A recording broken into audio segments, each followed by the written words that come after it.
पाठ 11। दूसरों के लिए। आकाश में घने काले बादल छाए हुए थे। रात होने को थी। रोशनी कम हो चुकी थी, पर रह रहकर बिजली चमक रही थी और गड़गड़ाहट की आवाजें आ रही थीं। कहीं दूर से सूखी मिट्टी पर पानी गिरने की खुशबू आ रही थी। कुछ देर में गांव में पानी बरसने वाला था, लेकिन इस वक्त गांव काफी सूना सूना सा था। बुआई के काम ने किसी को फुर्सत में नहीं छोड़ा था। आदमी, औरत, बैल, यहां तक कि कुत्ते भी खेतों में नजर आ रहे थे।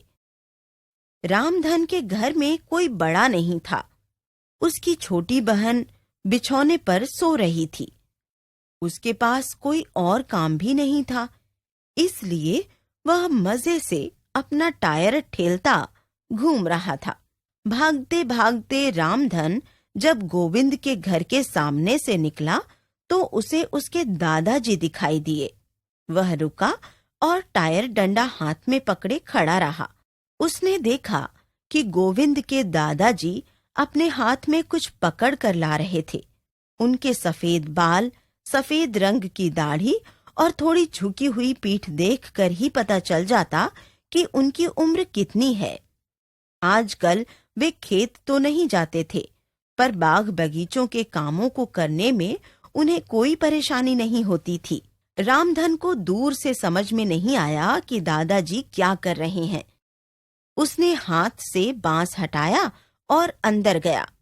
दादाजी एक रोपा ला रहे थे, शायद आम के थे। दादाजी के पास पहुंचकर रामधन खड़ा हो गया। दादाजी ने मुस्कुराकर रामधन की तरफ देखा और काम करते रहे। वे खुरपी से जमीन खोद रहे थे। रामधन भी एक नुकीली लकड़ी लेकर उनके साथ जुट गया। दादाजी आम का पौधा लगा रहे थे, लेकिन दादाजी ऐसा क्यों कर रहे थे, ये उसे समझ में नहीं आ रहा था। दादाजी, आप यह पौधा क्यों लगा रहे हैं? उसने पूछा। दादाजी ने रोपे के ऊपर मिट्टी ढकेली और उसे थपथपाते हुए कहा, कुछ दिनों बाद इसमें फल लगेंगे, इसलिए। इस पौधे में कितने सालों में फल लगेंगे?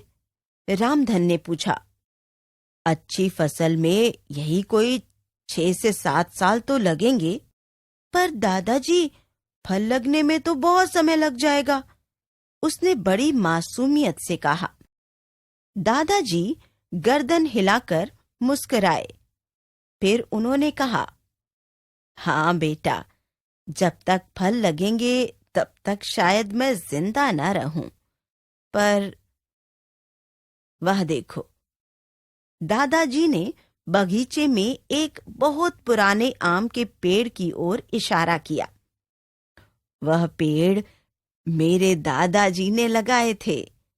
उसके फल मेरे पिताजी को नहीं, मुझे भी खाने को मिले। मैं सदा इस बारे में सोचता हूं कि जिंदगी भर मैंने जो फल खाए वे दूसरों के लगाए हुए पेड़ों के थे। अब सोचा। दादाजी इतना कहकर चुप हो गए। रामधन समझ गया कि हर काम लोग अपने लिए ही नहीं करते हैं, कुछ काम दूसरों की भलाई के लिए भी होते हैं।